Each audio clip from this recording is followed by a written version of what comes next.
Hello friends, ಇವತ್ತು ನಮ್ಮ kitchen ಚಾನಲಲ್ಲಿ ನಾನು ಚಿಕನ್ ಗ್ರೀನ್ ಮಸಾಲ ಯಾವ ರೀತಿ ಮಾಡ್ಬೋದು ಅಂತ ಹೇಳ್ಕೊಡ್ತಿದ್ದೇನೆ ಫ್ರೆಂಡ್ಸ್. ಇಲ್ಲಿ ಒಂದು 10 ಮೆಂತ್ಯ ಕಾಳು, 1 ಮರಾಠ ಮೊಗ್ಗು, 2 ಲವಂಗ, ಹೆವಿ ಗರಂ ಮಸಾಲೆ ಏನು ನಾನಿಲ್ಲಿ ಆ್ಯಡ್ ಮಾಡ್ಕೊತಿಲ್ಲ ಫ್ರೆಂಡ್ಸ್. ಯಾರಾದರೂ ನಮ್ಮ ಕಿಚನ್ ಚಾನಲನ್ನು ಹೊಸದಾಗಿ ನೋಡಿದರೆ ಈ ಚಾನಲನ್ನು ಸಬ್ಸ್ಕ್ರೈಬ್ ಮಾಡ್ಕೊಳ್ಳಿ. ಬೆಲ್ ಐಕಾನ್ ಆಲ್ ಸೆಟ್ ಮಾಡಿದರೆ ನಾನು ಮಾಡೋ ವಿಡಿಯೋ ನಿಮಗೆ ನೋಟಿಫಿಕೇಷನಲ್ಲಿ ಬಂದುಬಿಡುತ್ತೆ ಫ್ರೆಂಡ್ಸ್.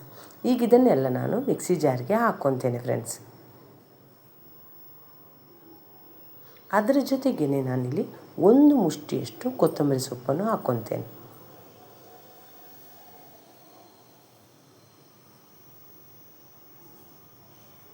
ಅದರ ಜೊತೆಗೇ ಒಂದು 4 ರಿಂದ 5 ಹಸಿಮೆಣಸಿನ್ಕಾಯಿ ಮತ್ತು ಒಂದು ಅರ್ಧ ಇಂಚಷ್ಟು ಶುಂಠಿ, 1 ಗೆಡ್ಡೆ ಬೆಳ್ಳುಳ್ಳಿ ಮತ್ತೊಂದು ಸ್ವಲ್ಪ ಪುದೀನ. ಹೆವಿ ಭಾಳ ಪುದೀನ ಹಾಕ್ಕೊಳ್ಳೋದೇನು ಬೇಡ, ಸ್ವಲ್ಪ ಸಾಕು ಫ್ರೆಂಡ್ಸ್.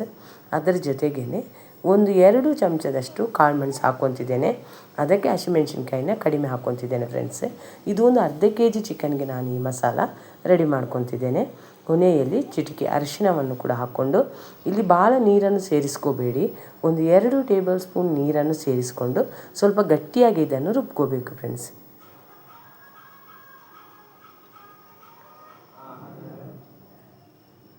ಈ ರೀತಿ ಗಟ್ಟಿಯಾಗಿ ರುಬ್ಕೊಂಡು ಬಂದಿದ್ದೇನೆ ನಾನು. ಈಗ ಒಂದು ಬಾಣಲೆಗೆ ಅದನ್ನು ಗ್ಯಾಸ್ ಮೇಲಿಟ್ಟು ಅದಕ್ಕೆ ಒಂದು 2 ರಿಂದ 3 ಟೇಬಲ್ ಸ್ಪೂನಷ್ಟು ಎಣ್ಣೆ ಹಾಕ್ಕೊತೇನೆ. ನೀವು ಎಣ್ಣೆ ಬದಲು ತುಪ್ಪ ಇಷ್ಟಪಡುವವರಿದ್ದರೆ ತುಪ್ಪವನ್ನು ಹಾಕ್ಕೋಬೋದು. ನಾನು ಎಣ್ಣೆನೇ ಹಾಕ್ಕೊಂಡು ಅದಕ್ಕೆ ಅರ್ಧದಷ್ಟು ಈರುಳ್ಳಿಯನ್ನು ಹಾಕ್ಕೊತೇನೆ. ಭಾಳ ಈರುಳ್ಳಿಯನ್ನು ಹಾಕ್ಕೊಳ್ಳೋದೇನು ಬೇಡ ಫ್ರೆಂಡ್ಸ್.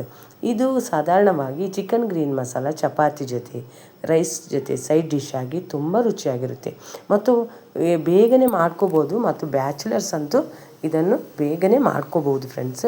ಭಾಳ ಮಸಾಲ ಪದಾರ್ಥನೂ ಏನು ಇದರಲ್ಲಿ ಸೇರಿಸ್ಕೊಳ್ಳೋಂಗಿಲ್ಲ ಫ್ರೆಂಡ್ಸ್.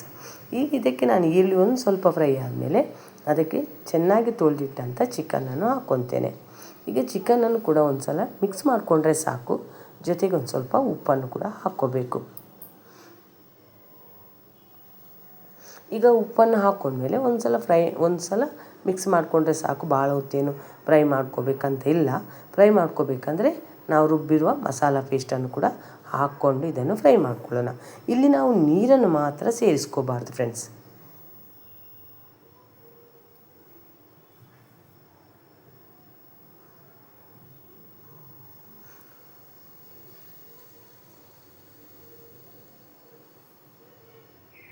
ಈ ರೀತಿ ಚೆನ್ನಾಗಿ ಮಸಾಲನ ಮಿಕ್ಸ್ ಮಾಡ್ಕೋಬೇಕು. ಗ್ಯಾಸನ್ನು ಸಣ್ಣ ಉರಿಯಲ್ಲಿ ಇಟ್ಕೋಬೇಕು, ಯಾಕಂದರೆ ಚಿಕನ್ನಲ್ಲಿರುವಂಥ ನೀರಿನ ಅಂಶ ಬಿಡಬೇಕಂತ ಗ್ಯಾಸನ್ನು ನಾನು ಸಣ್ಣ ಉರಿಯಲ್ಲಿ ಇಡ್ತಿದ್ದೇನೆ ಫ್ರೆಂಡ್ಸ್. ಒಂದು ಮುಚ್ಚಳ ಮುಚ್ಚಿ ಒಂದು 5 ನಿಮಿಷ ಸಣ್ಣ ಉರಿಯಲ್ಲಿ ಇಟ್ಕೋಬೇಕು. ಈಗ ಒಂದು 5 ನಿಮಿಷ ಆಗಿದೆ, ನಾನು ನಿಮಗೆ ವಿಡಿಯೋದಲ್ಲಿ ತೋರಿಸ್ತಿದ್ದೇನೆ. ನಿಧಾನಕ್ಕೆ ಚಿಕನ್ನಲ್ಲಿರುವಂಥ ನೀರಿನ ಅಂಶ ಬಿಟ್ಕೊಂಡಿದೆ ಫ್ರೆಂಡ್ಸ್. ಇನ್ನೂ ಒಂದು 15 ನಿಮಿಷ ಈ ರೀತಿ ಮಿಕ್ಸ್ ಮಾಡ್ಕೊತಾನೆ ಇದನ್ನು ಬೇಯಿಸ್ಕೋಬೇಕು ಫ್ರೆಂಡ್ಸ್. ಯಾಕಂದರೆ ಇಲ್ಲಾಂದರೆ ತಳ ಹತ್ಬೋದು, ಯಾಕಂದರೆ ನಾವಿಲ್ಲಿ ನೀರನ್ನು ಮಾತ್ರ ಸೇರಿಸ್ಕೊಂಡಿಲ್ಲ. ಈ ರೀತಿ ಮಿಕ್ಸ್ ಮಾಡ್ಕೊತಾನೆ ಇರಬೇಕು. ಈಗ ನಾನು ಗ್ಯಾಸನ್ನು ಸ್ವಲ್ಪ ಜಾಸ್ತಿ ಇಟ್ಕೊಂಡು ಈಗ ಇದನ್ನು ಈ ರೀತಿ ಮಿಕ್ಸ್ ಮಾಡ್ಕೊತಿದ್ದೇನೆ ಫ್ರೆಂಡ್ಸ್. ಈ ರೀತಿ ಮಿಕ್ಸ್ ಮಾಡ್ಕೊತ ಒಂದು 15 ರಿಂದ 20 ನಿಮಿಷ ಬೇಯಿಸ್ಕೋಬೇಕು. ಯಾವಾಗಲೂ ಕೊಬ್ಬರಿ ಹಾಕಿ ಅಥವಾ ಚಿಲ್ಲಿ ಪೌಡ್ರ್ ಹಾಕಿ ಮಾಡ್ಕೊಳ್ಳೋದಕ್ಕಿಂತ ಅಪರೂಪಕ್ಕೊಂದು ಸಲ ಅಥವಾ ಏನಾದರೂ ಬೇಗನೆ ಮಾಡ್ಕೋಬೇಕಂದಾಗ ಈ ರೀತಿ ಮಾಡ್ಕೋಬೋದು ಫ್ರೆಂಡ್ಸ್. ಮತ್ತು ಚಪಾತಿಗೆಲ್ಲ ಬೆಸ್ಟ್ ಕಾಂಬಿನೇಷನ್ ಫ್ರೆಂಡ್ಸ್ ಇದು.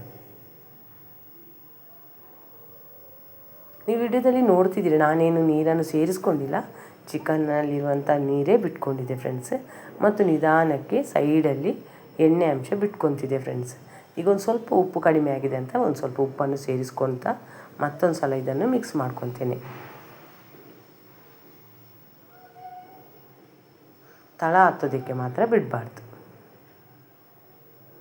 ಫ್ರೆಂಡ್ಸ್. ನಿಮಗೆ ನಾನು ಮಾಡೋ ವಿಡಿಯೋ ಏನಾದರೂ ಇಷ್ಟ ಆದರೆ ಲೈಕ್ ಮಾಡಿ, ಶೇರ್ ಮಾಡಿ, ನಮ್ಮ ಚಾನಲನ್ನು ಸಪೋರ್ಟ್ ಮಾಡಿ.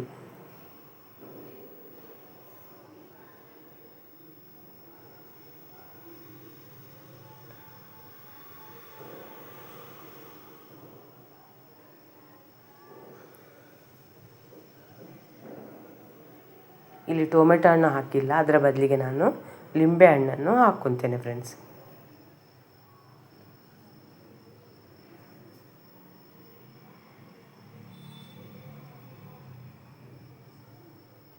ಈಗ ಒಂದು ಅರ್ಧ ಲಿಂಬೆ ಹಣ್ಣನ್ನು ಹಾಕಿ ಒಂದು ಸಲ ಚೆನ್ನಾಗಿ ಮಿಕ್ಸ್ ಮಾಡ್ಕೋಬೇಕು.